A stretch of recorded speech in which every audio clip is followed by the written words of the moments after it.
I am finding a lot of good people on YouTube. I am finding a network that I would have never thought about.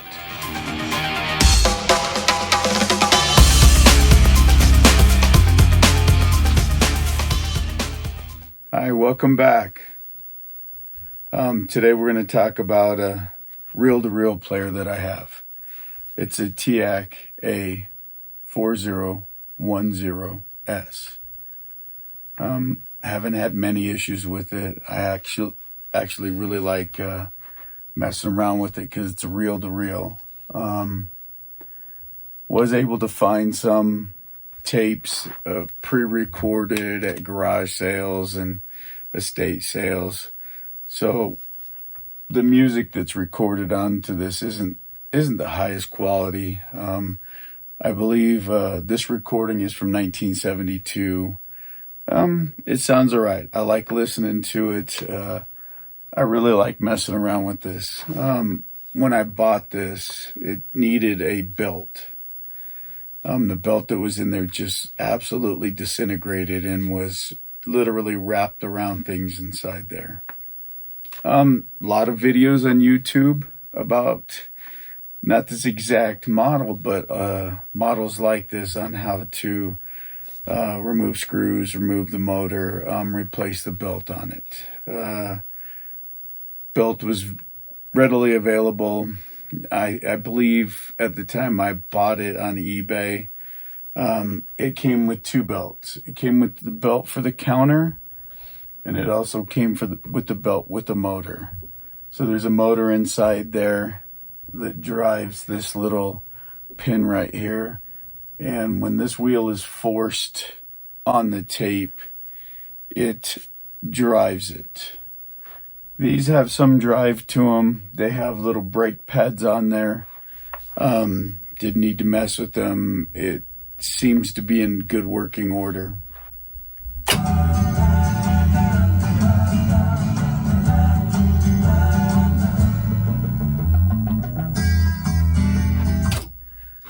So some of the things I do know about this is it is directional. It has forward play and reverse play. It also has fast. It's like a fast forwarding feature and stop. What I do know about it, because I do have the instruction manual, is it records in stereo in each direction. You are able to put left or right recording only. From what I understand, when you're doing that, you're using mics here, and you actually have a microphone. How I've recorded is off of my stereo system. It is wired into my stereo system, so to record was very easy. Literally push the buttons, select source, and it would start to record. It was really easy. Instruction manual, kind of step by step on how to get something recorded. I don't have the type of microphones that plug in here, so I do know that you can adjust how loud you have them by using the meters, and also you can adjust the line in. It can get pretty loud. It can get loud enough to be distorted depending on how much line in volume you have. It is split, so if you wanted to, I don't know why, if you wanted to, you could have one channel louder than the other. You could. I think that also on the mic, you could have the left louder than the right. Why? Maybe the lead singer is on the left and the guitar's on the right, I guess. I don't know. Can't tell you when I recorded, I left everything centered, left and right. Even on my playback, this particular one that I bought is really low. So I have to have my playback as loud as I possibly can. Like I said, it's been a flawless reel-to-reel for me. It works every time. It has a little bit of a lag when you go the opposite direction, because literally the motor has to spin the opposite direction. Watch, you'll see what I mean. This is normal, immediately starts to play. This is the opposite direction. So it has a little bit of a lag, and what it's doing is it's reversing this motor. And when it reverses that motor, it has to get back up to speed again, and then it goes. Like I said, if you want to fast forward something, it fast forwards. Play the other direction, immediate. Like I said, there's a little bit of a lag because it literally has to reverse the motor. Good sound. I can't say that you receive, high quality CD sound or anything like that, but I can tell you it doesn't pop. It doesn't hiss. It plays fairly good. So there's also a button on it called source. You can tell it's not working. The reel is not moving. You go to source, and that's what you're going to be recording from. So right now I have it on tuner. It's getting a station, and yes, you can record it if you want to. The hardest thing I've found is maintenance. There are heads underneath here, including a recording head. You need to do some maintenance to it. Is it hard? No. Do you need to do it once in a while? Yes, you do. I have found Q-tips and rubbing alcohol. I use the 90% rubbing alcohol. Seems to clean it up very good. Do you hear a big difference in sound? No, I don't. But you can kind of tell it gets a little bit lower in tone, and sometimes maybe a little bit of a hissing noise. I don't think the heads need to be demagnetized. I haven't had any issues with humming, and what I've been told, humming, you need to look into demagnetizing your heads. I haven't had anything like that. Other than the belt being replaced on this, and yes, it was the original belt that I removed because it did have the markings on it. From what I understand, when I bought the belt, it's supposed to be a better belt. It's reinforced, is from what I read. Whether I know it was the same as the old one or not, I don't know. That's what I do know about it. And what I love is you can record something very long. I want to say you can get 8 hours of recording out of a reel-to-reel by selecting the speed. Now you have to have the speed correct. I do know that. I do know that I had to take it apart, and in the back I had to find out what hertz my electricity was coming in at. And once I found out the hertz, then I could set this up. That affects the speed. And then also you have recording and playback speeds here. The length of the tape. It will go through tape really quick, 3 hours, something like that. It tells you in your owner's manual what you can get out of the length of the tape. So this is the speed that this tape was recorded at. You can change it. Now I could hear the motor speed up. I definitely could hear it speed up. So it will record faster. And from what I understand, I don't know this to be true, is a better recording faster. Don't know this to be true. But this is what it sounds like when it's too fast. Not right. So now I have it on the right speed for this recording. Now when it's playing, the meters show the level. It says VU. I don't know what that stands for.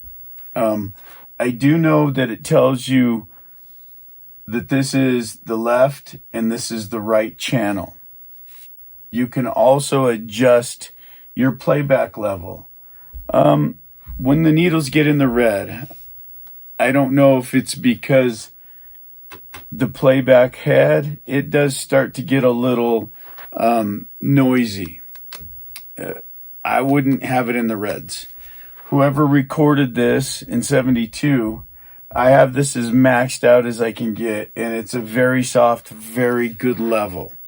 When I recorded, I messed around, not only with the playback, but the line in, and I tried to get it just bouncing on the red.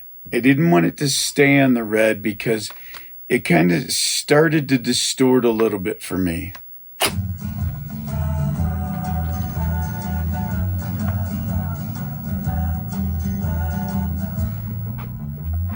Again, it plays really well. It's absolutely fun.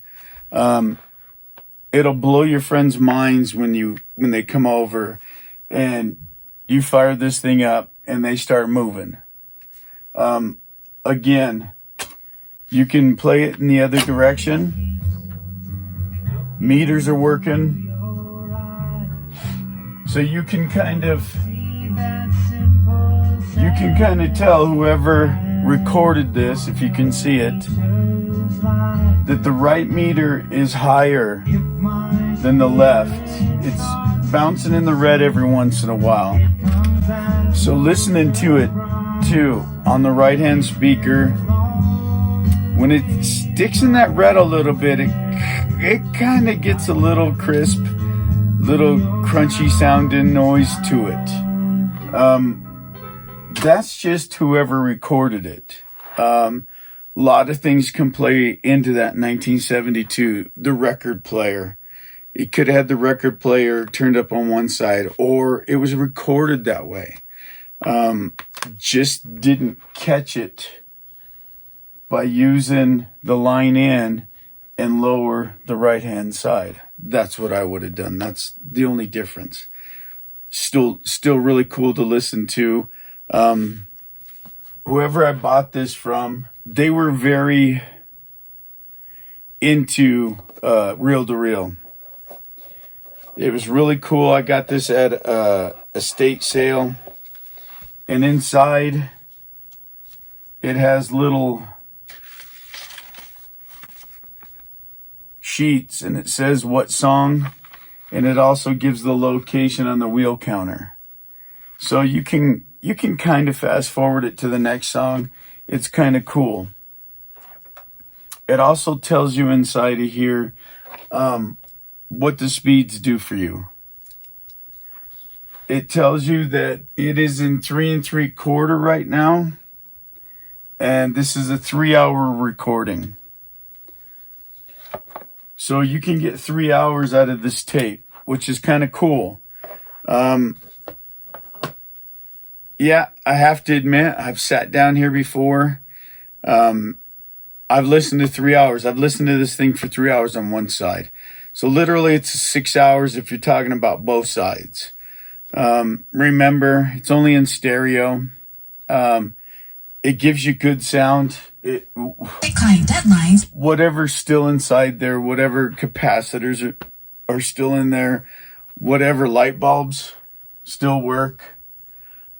They haven't been replaced. It is what it came with. What I can tell you, you have to watch it. You know as well as I do, rubber, after years, isn't as good as it used to be. So literally what is holding this reel onto the machine is a piece of rubber. It has a hole in it. It says Teac right on it. It's factory. It came with this unit. It really doesn't hold on here as tight as you'd like it to.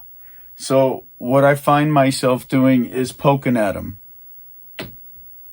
I make sure that they're still on there. They still have this tape reel back far enough to not start rubbing on right here. Because when it rubs, that noise transfers down the tape into the head, and sometimes it will literally play that rub into what you're listening to.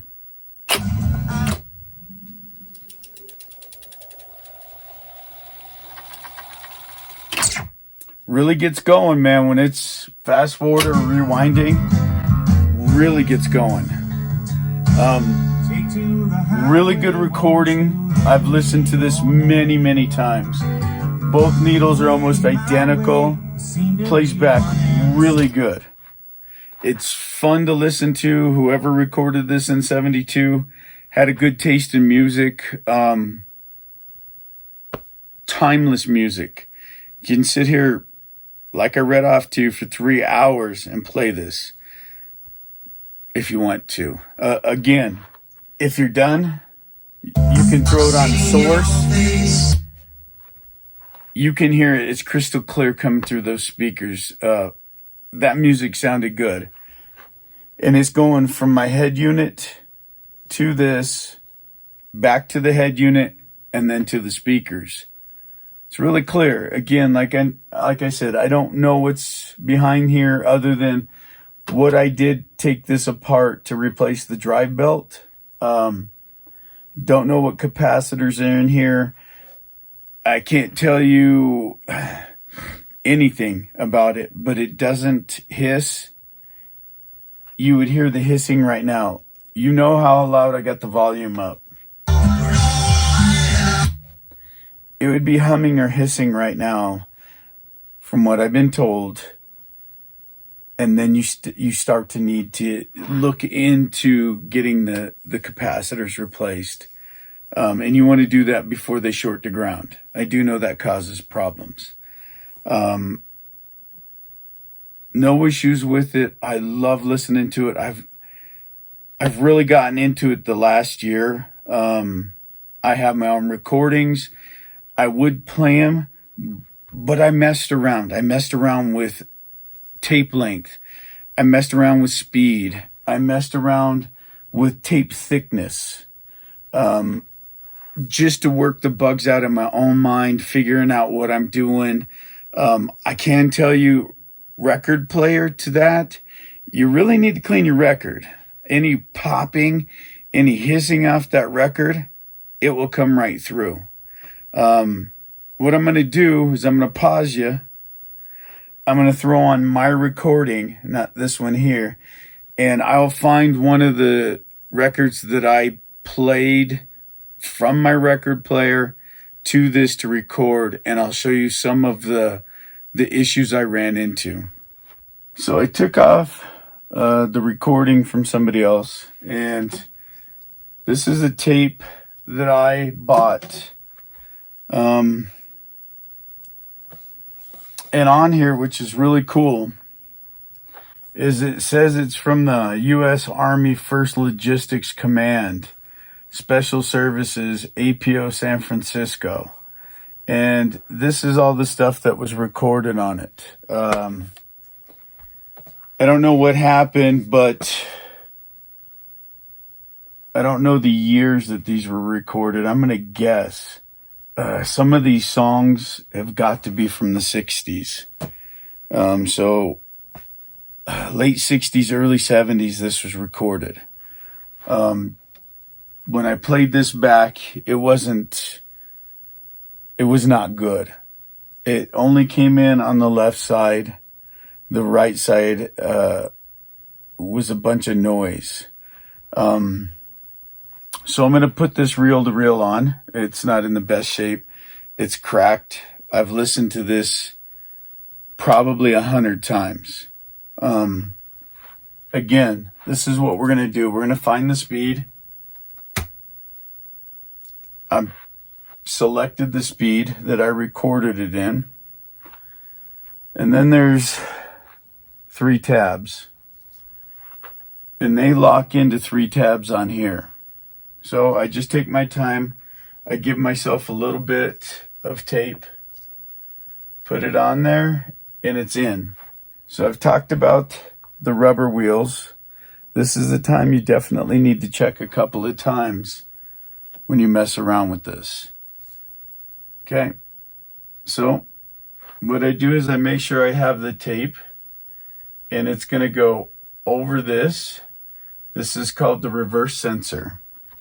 You can splice in metal on this, and in the forward direction, when the metal comes in contact with this, it will automatically reverse it. It won't do it from the reverse side. I've tried. So you take your tape, you feed it in the heads, and what I like to do is take my finger and hold that. Once I hold that, I can hear the motor running. Again, like I told you, it's running at a faster speed, so I can hear the motor at a faster speed, so I know I'm at the right speed for this one. Then you just manually take this, and what I do is I feed it in there, and I hold it right there. You can hold it long enough and it'll twist off a piece of tape. That's not what I'm going to do. I'm going to hold it long enough that it just catches and stops spinning. That easy. It's on and it's playing. This is my recording. This is from a CD to this.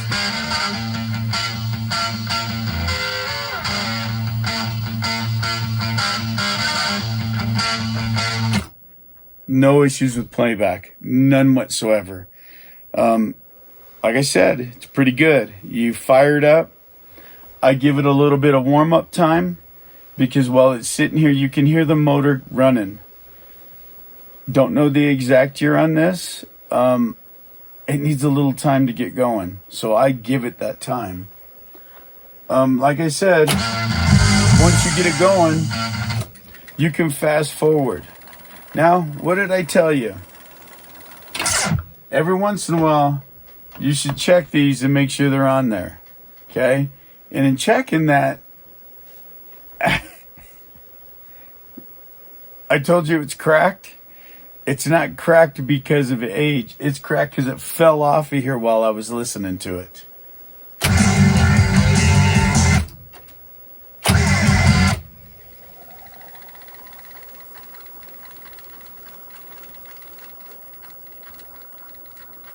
Yes, the counter works too.